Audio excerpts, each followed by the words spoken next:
Hi, my name is Joe Cirillo with Gospel First, and thanks for your decision to follow me on this exciting journey to find Christ's restored church in our day.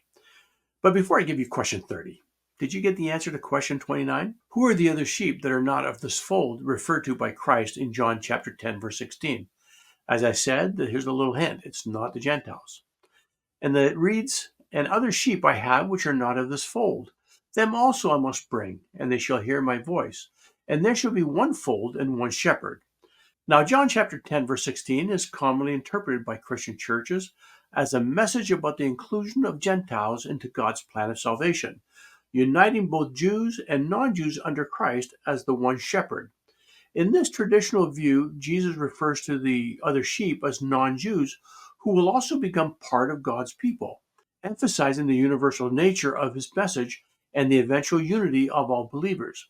This interpretation is shared by the Catholic, Orthodox, and Protestant churches who see this verse as a call for the global church to be one flock under Christ.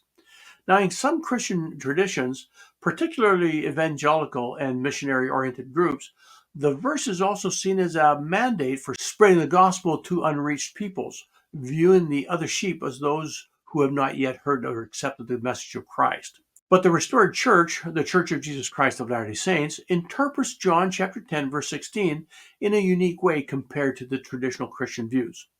The church teaches that the other sheep Jesus refers to in this verse are the ancient inhabitants of the Americas, specifically the Nephites, as described in the Book of Mormon. After his resurrection, Jesus Christ visited the people in the Americas, as recorded in 3 Nephi chapter 15 and 16. During his visit, Christ told the Nephites that they were the other sheep he had mentioned to his disciples in Jerusalem. The restored church teaches that the Book of Mormon is another testament of Jesus Christ, revealing his dealings with peoples outside of the biblical narrative.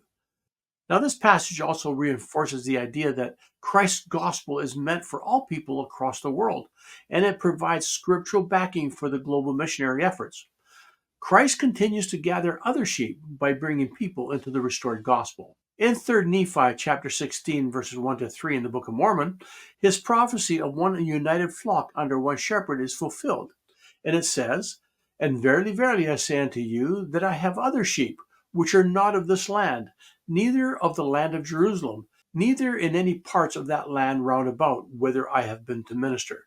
For they of whom I speak are they who have not as yet heard my voice. Neither have I at any time manifested myself unto them, but I have received the commandment of the Father, that I shall go unto them, and that they shall hear my voice, and shall be numbered among my sheep, that there may be one fold and one shepherd. Therefore I go to show myself unto them." Now, there's an ancient folklore or folk tale about how Jesus came to visit the Russian people also after the resurrection.